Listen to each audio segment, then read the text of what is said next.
大家现在看到的是养着红头缎带孔雀鱼的鱼缸。这个鱼缸里最开始有2条黄金胡子鱼，现在就只剩下这1条了，另1条因为腹水死掉了。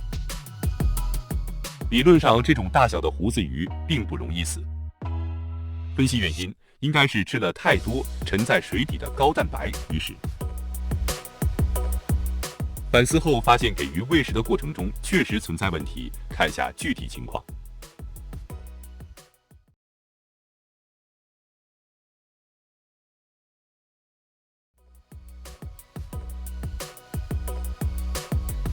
我从来没买过那些大品牌、口碑极好的鱼食，原因很简单，太贵了。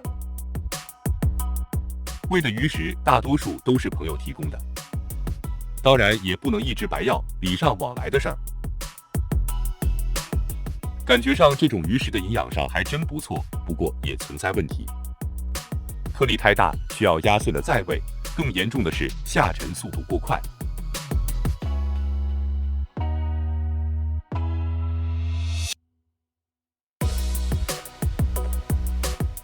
下沉后的鱼食有一部分会被鱼吃掉，就像现在这样，孔雀鱼在吃散落在鱼缸底的鱼食。可是总会有很多掉在底沙缝隙里的得不到清理，不断积累后会影响鱼缸水质，后果可能会是灾难性的。以前因为鱼数量少，并对自己的鱼缸有一种盲目的自信，没有太重视沉在缸底的鱼食问题。直到现在鱼的数量不断增加，并死了1条胡子鱼，决定制作一个喂食器来解决这个问题。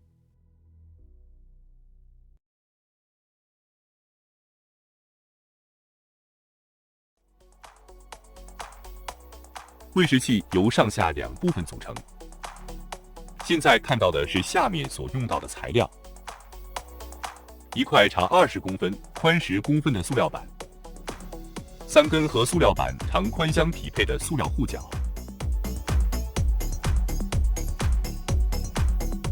喂食器的上面部分用到的是1块长20、宽10公分的塑料板，和3块长10公分、宽5公分的小塑料板。这里需要注意，小塑料板的宽度要比鱼缸上面的流控长一些，这样才能达到让鱼食不到处飘的效果。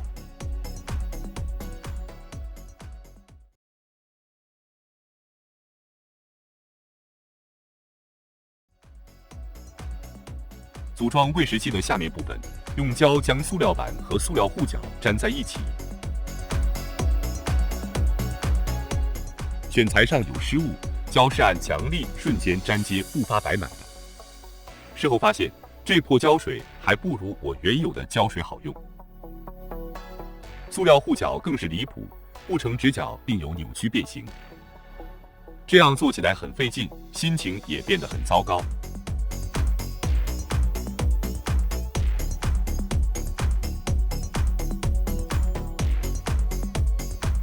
继续完成制作过程。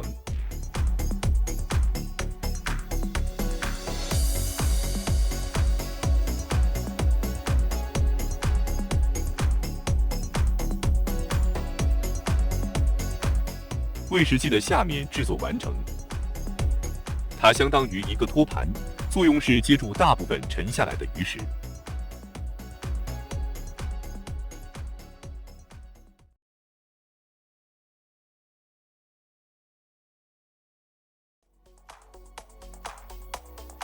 接着制作喂食器的上面部分，借助了一个直角器，这样做出来比较工整。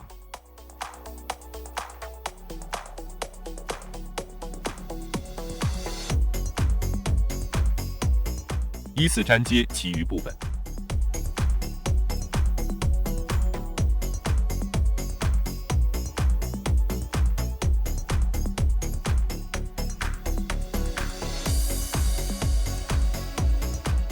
喂食器的上面也制作完成了，它的作用是把鱼食限定在这个限实框内，防止四处飘散。接下来把喂食器的上下部分组合在一起。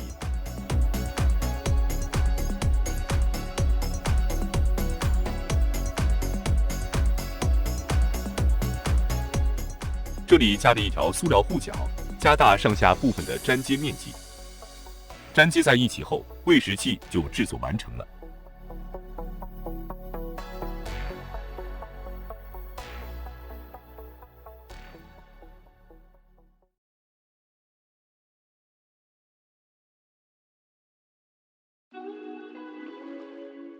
先来看一下制作完成的喂食器。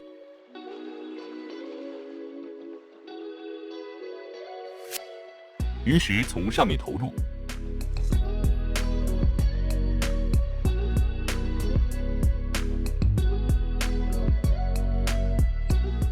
下沉的鱼食会掉落在下面的托盘里。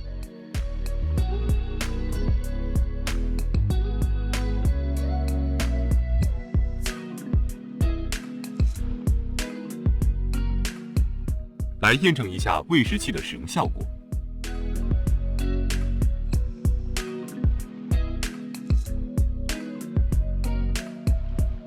喂食器可以用夹子夹在鱼缸壁上固定。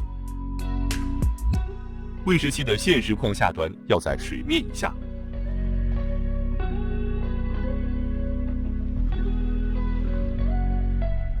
投喂鱼食，漂在水面上的鱼食会被限制在现实框内。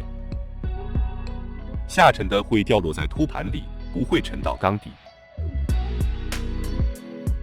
鱼的数量很多，并且大小不同时，这时喂食器产生的效果就很明显了。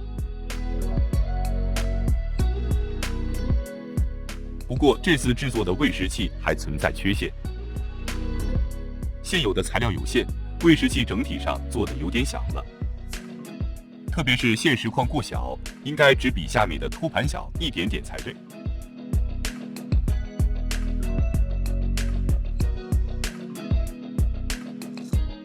在这里只是提供一个思路，如果大家想自己制作，略加改进后效果会更好。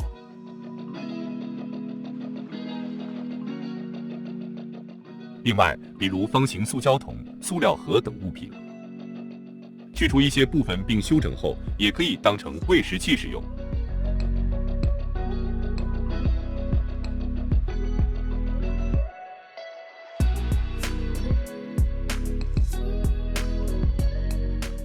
本期视频到这里就要结束了，如果感觉还行，请点个赞支持下。